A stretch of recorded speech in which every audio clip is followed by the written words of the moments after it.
الحمد لله والصلاة والسلام على أشرف المرسلين سيدنا محمد وعلى آله وصحبه وسلم. حبايبي مشاهدينا الأعزاء في كل مكان، اللي مشرفيني ومنوريني على اليوتيوب وعلى الفيسبوك وعلى التيك توك وعلى كل المنصات السوشيال ميديا. طبعا أنا بسعد بيكم والله. طبعا أنا بحبكم كلكم في الله، وربنا يعني يديم المحبة كده إن شاء الله. اليوم نتكلم عن الدكتور عمرو نور الدين. طبعا الدكتور عمرو نور الدين يعني احب اوصل له رسالة. انت شغال ايه؟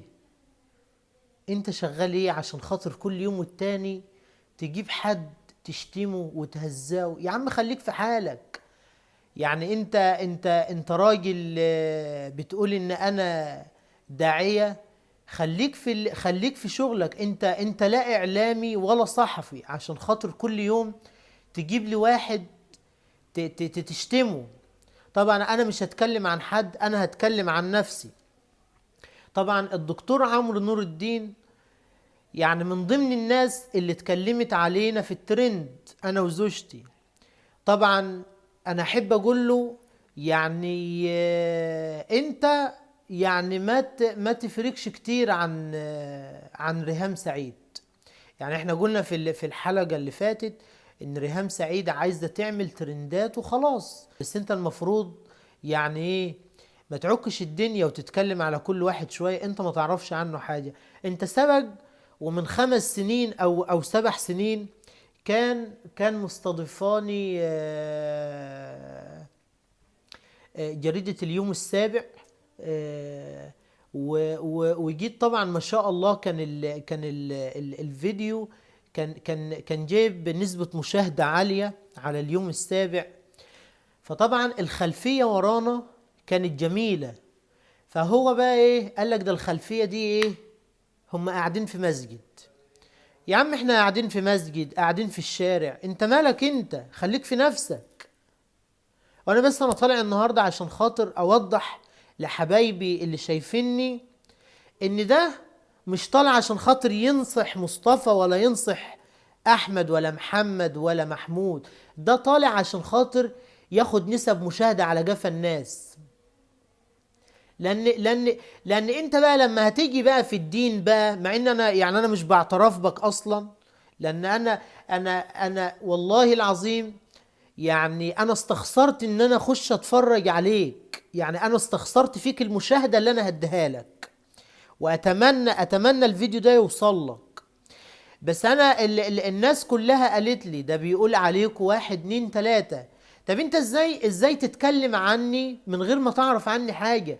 انت سبق انت سبق من 5 7 سنين انت اتكلمت عليا وانت ما تعرفش عني حاجة، وانا دخلت لك على الخاص وقلت لك يا عم الشيخ حرام عليك تشهر نفسك على جفا الناس الغلابة اللي زينا بتشوه صورتهم. ده انا على جدي في الدين، بس انا برضه هتكلم على حسب ما انا فاهم. ربنا بيقول يا ايها الذين امنوا ان جاكم فاسق بنبأ فتبينوا. انت تبينت فين؟ انت احنا دلوقتي انا اقدر اعمل لك الخلفيه اللي ورايا دي كاني قاعد في مسجد. ازاي انت تحكم عليا وتقولي اللي قاعدين بيطبلوا في المسجد وفي محارم المسجد؟ يا راجل انت اتقي الله انت وخليك في نفسك شويه، مالكش دعوه بالناس.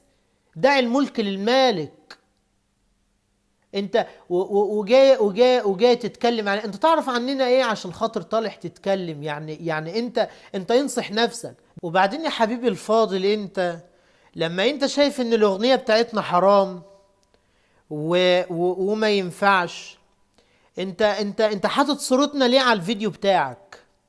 ما هو ده دليل للسادة المشاهدين ان هو اصلا مش طالع يتكلم عن الاغنية عشان خاطر يعرفنا الحلال والحرام فين. هو طالع عشان خاطر يركب معانا في الترند. ودي المعلومة دي يعني جالها لي حد ما شاء الله ربنا يحميه ويبارك فيه. يعني حد مشهور جدا كمان، يعني لا داعي لذكر اسمه. قال لي قال لي قال لي داعية معروف ومحبوب من الناس كلها ما شاء الله في القنوات وفي الافراح. بس انا مش هذكر اسمه. قال لي دي كل اللي طالع يتكلم عليك ده ومش طالع لحبا فيك ولا حبا في زوجتك ولا عشان خاطر يديك نصيحة، هو طالع بيتدارى ورا الدين، طالع بيتدارى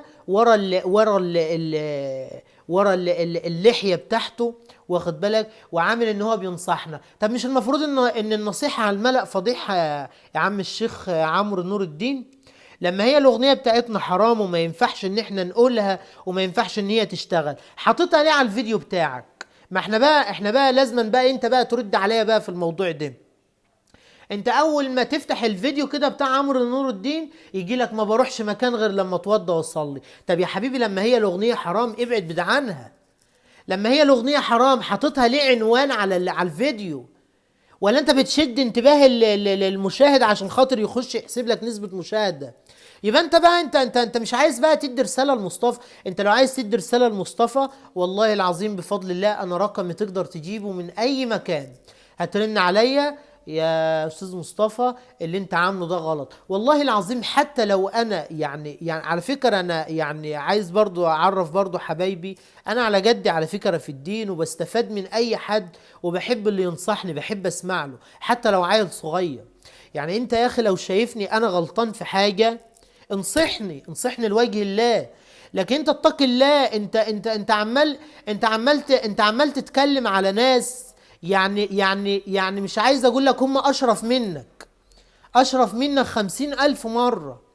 لان انت داعي الملك للمالك يا عمي. انت مالك ومال اللي بيعمل غلط واللي بيعمل صح. سيب كل واحد في حاله. اصلك انت مش اعلامي ولا صحفي عشان خاطر تطلع تتكلم مع الناس. والله العظيم يعني انا ما اتعودتش ان انا اذي حد. بس انا يعني يمكن في ناس بتقول لك مصطفى طالع يتكلم اليومين دول، طب ما تكلمش ليه في جدية الترند؟ انا ما كنتش فاضي. بفضل الله احنا يوميا على الله في حفلات بفضل الله. فانا مش فاضي انا لا للدكتور عمرو ولا الشيخ عمرو. لان انا بقول لكم انا استخسرت اخش اعمل له مشاهده. يعني انا استخسرت فيه ان انا اخش اعمل له مشاهده، لان هو سبق وظلمني قبل كده من 7 سنين وقال ده قاعدين بينشدوا في محارم المسجد، قاعدين بيطبلوا في المسجد. انت مالك انت؟ وانت مالك انت اطبل في المسجد ولا اطبل في الشارع؟ يا اخي يا اخي يا اخي يا اخي اتق الله. انت المفروض قبل ما تعمل حلقه زي ديت اعرف هل ده مسجد ولا مش ده مسجد. وانا بعت له على الخاص وقلت له يا عم الشيخ ده مش مسجد، ما ردش عليا. عارفين ليه ما ردش عليا؟ علشان خاطر ما يتحركش مني وهينطر يمسح الفيديو، فهو جابها من قصيرها وما ردش عليا علشان خاطر هو عارف ان هو على باطل وعارف ان انا صح. طب لا انا عايز اعرف مش معنى الفيديوهات المشهورة بالذات اللي بيطلع يتكلم عليها. انا عايز اعرف يعني عمره ما اتكلم على حاجه كويسه ليه؟ ما احنا عندنا، احنا ما شاء الله عندنا نماذج كتيره مشرفه في مصر. ما بيطلعش ليه يتكلم عن النماذج ديت؟ يعني مثلا ليه مثلا ما بيطلعش مثلا يتكلم مثلا عن الشيخ محمد متولي الشعراوي، يطلع يتكلم عن الشيخ عبد الباسط، يتكلم عن الناس اللي هي تشرف مصر؟ ليه ما يطلعش يتكلم عن واحد زي الدكتور طه حسين، احمد زويل، الناس اللي هي مشرفه البلد من قبل ما هو يتولد؟ ليه هو يعني دايما بيتكلم؟ وانت بتتكلم بخصوص ايه؟ يعني انا السؤال ده انا نفسي اساله له كده وش لوش. انت طالع بتشتم في الناس بناء عليه؟ يعني طالع تتكلم عن الناس ليه؟ انت لا صحفي ولا اعلامي علشان خاطر تتكلم عن الناس. طبعا حبايبي في الله وصلت كده لنهاية الفيديو، واتمنى يكون اللي عندي وصل لحضراتكم، واتمنى ما حدش يفهم كلامي غلط، ويعني وتتقبلوا الكلام بتاعي بصدر رحم، علشان خاطر انا والله العظيم انا طالع بتكلم علشان خاطركم انتوا، عشان خاطر ايه؟ يوصل لكم الدنيا ماشيه ازاي، علشان خاطر يعني هو منصة السوشيال ميديا.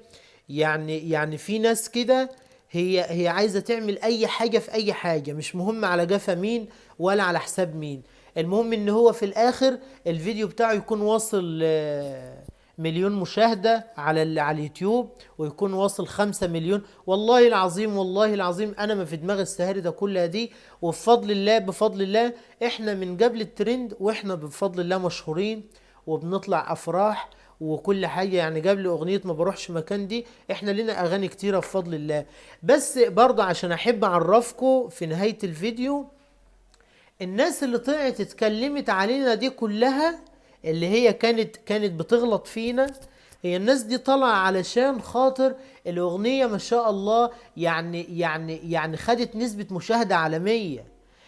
فهم مش معقولة هيطلعوا. طب ما احنا لنا أغاني كتيرة يعني ما حدش يتكلم عليها، علشان خاطر نسب المشاهدات بتاعتها بتبقى ضعيفة.